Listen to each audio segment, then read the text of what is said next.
Covering the finals, all happenings around the league. He is bright-eyed. He is bushy-tailed. He is ready to go. The one, the only Sam Amick. Good morning, Sam. Good morning, David. How are you? Sorry for the delay there, buddy. Hey, you're a busy guy. Yes, he is. I understand. You were probably on the phone, wheeling and dealing. You're getting free agents and draft picks and coaching carousels and all this stuff. Yes, that's what I was doing. I was not sleeping in, on the day of the finals. Yes. Well, we were talking about that, Sam. Like, what finals coverage what year is this for you covering the finals? How many times? 13. Wow. I wouldn't guess that many. So for you, I mean, obviously first year, it's got to be the ultimate thrill that you're thinking, man, I'm actually covering the NBA finals. Do you still get that feeling now when you enter the building for game one of a finals tonight? I do. I actually talked to somebody about this yesterday I will pat myself on the back and say I think I do a good job of being pretty humble about it and just realizing that it's, you don't take it for granted. And this one is kind of neat because the Celtics involvement is, the first time that they've been in it since 2010, and that was actually my first finals, was Lakers Celtics back then. So the Boston part, I'm kind of fired up about. Game one will probably not feel, as much special, I guess is the word, just because I'm down at Chase Center all the time. But it'll be fun. I think it's going to be a really good matchup too. Is there a food acceleration in the media room for finals? Like, does it change at all, or is it pretty much the same offerings? I am curious. I've never covered a finals. I mean, it's typically pretty decent at Chase Center anyway. I think it's in the same ballpark. No pun intended. I assume you're trying to lock in on things that are different of the finals. Yeah. Yeah, I mean, security will jump out at you. You realize that that's on a different level. The thing that also, makes you realize that you're lucky to be there is that you look around at the crowd, and this is the part that the regular guy in me hates, is like, if you want to come to these games as a fan, it's, you better take out a second mortgage. Right. You know what I mean? Yeah. I had a couple of my nephews who live in the Bay actually told me the other day, they were like, hey, we're trying to get out to game one, and the, standing room only at the top was, $700. I got an email the other day from one of the second market ticket companies that said the average price, I think, was $2,500. Oh my God. And it's, the second most expensive finals that they've ever tracked. So, a lot of cash, and we're out here getting paid to watch these games. Are you going traveling coast to coast here on this? Yeah. Oh, Yep. wow. Doing both sides. Yeah, that's a lot of work. I mean, that part of the dynamic, I think, I just think there's a lot of elements that, one, just the matchup, Sam, I think that, you said it earlier. I mean, it feels like a pretty even matchup going in. Do you agree with that? I hope the health component, doesn't derail things like it did a little bit in the East Finals.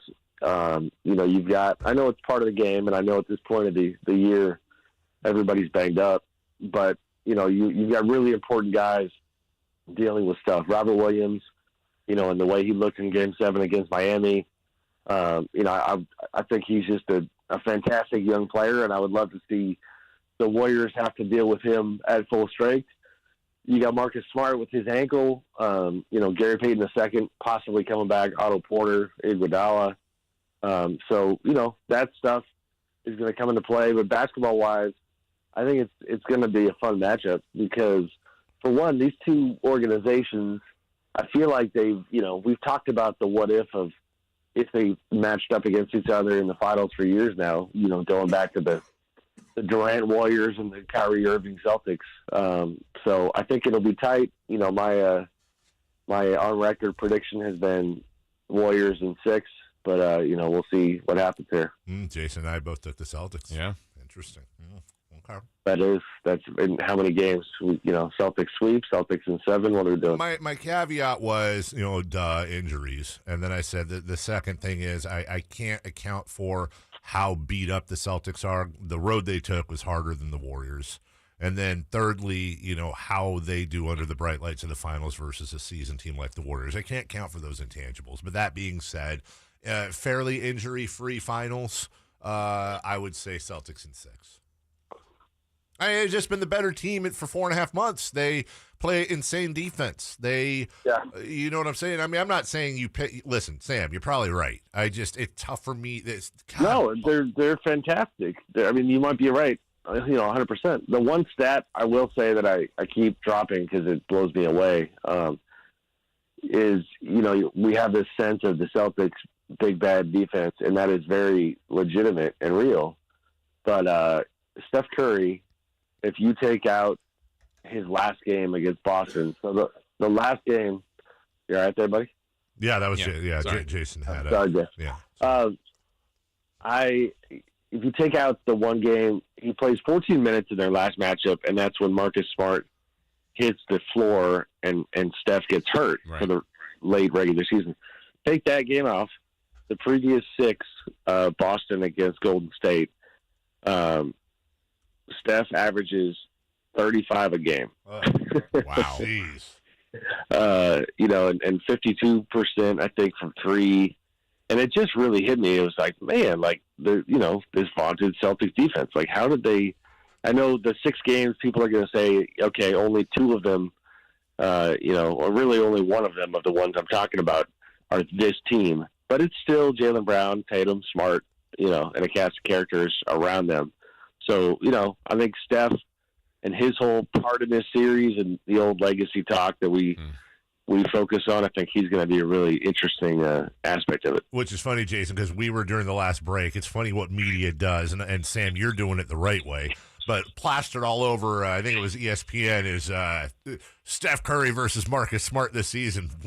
1 of 6, 25% or something like that. And the graphic was basically, Marcus Smart in limited time has shut down Steph Curry. And then obviously you provide more color to the situation. Like, Steph's been able to light that thing up a little bit, so it does become interesting. I don't want to interrupt you, Jason. That the way the narratives go. Well, for sure. And speaking of narratives, Sam, I don't know that Steph's wired this way. You could probably speak to this better. But the other one that's come out as well, Steph. The one thing that's missing is a Finals MVP. I don't know that. He just wants another ring. But if they get another ring, there's a decent chance he would be the Finals MVP. Do you think that's anything anywhere in his radar that he even cares about? Yeah, I actually do. It's funny.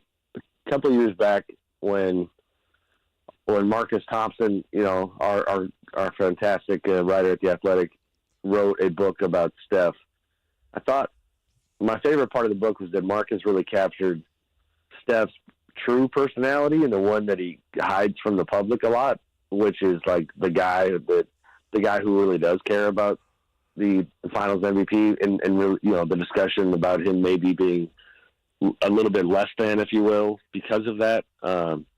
He won't say it publicly. I do think he cares. I'm torn on the conversation because I do think it's missing from his resume. But, we're talking about the difference between are you top 15 or are you top 10 all time? You know what I mean? So it's a pretty great discussion to be a part of. It's funny being out here, around the media, getting ready for this series.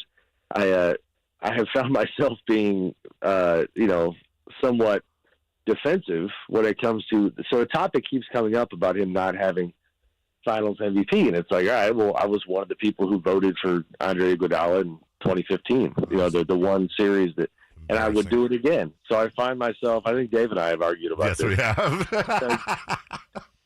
So actually yesterday, and I haven't read the San Francisco Chronicle today, but a quick funny moment. I'm sitting there talking with Mark Spears of ESPN and Scott Osler, the legendary writer for the Chronicle. Yeah. And Scott was asking us casually about why we voted for Andre that year. And we were just having a conversation, right? Or so I thought. And then Scott walks away, and he goes, all right, great, thanks for the insight. He goes, I'm going to roast you both in a column tomorrow. Come on, Scott. Listen, we are out of time, but I'm going to help you out, Sam, for your one of your coverage articles because I'm sure you don't have the stat. maybe the most important things in these finals. The Celtics and Lakers tied at 17 wins. The Warriors and Bulls tied at 6 wins. Either the Celtics are going to be the most winningest franchise of all time, or the Warriors are going to move into sole possession of third place. That is your storyline, pal. I know you're kind of kidding. I do love the Celtics-Lakers part of it is real. Like, I guarantee you, Jeannie Buss is down in L.A. on the end of her seat. Yep. With her Warriors hat on, without question. 100%. Love it. We look forward to your finals coverage. We were like talking before the show, like, what do we ask him Kings related? There's like nothing Kings right now. We know you're paying attention to the finals, but we look forward to. Mike Brown has comported himself very well as a precursor to his Kings life. Has yet to lose as a Kings coach. He has yet to lose to the Kings. So, thanks, buddy. Go back to bed. Yep. Thanks, guys. See ya. That's Sam Amick. Check him out at theathletic.com. By the way,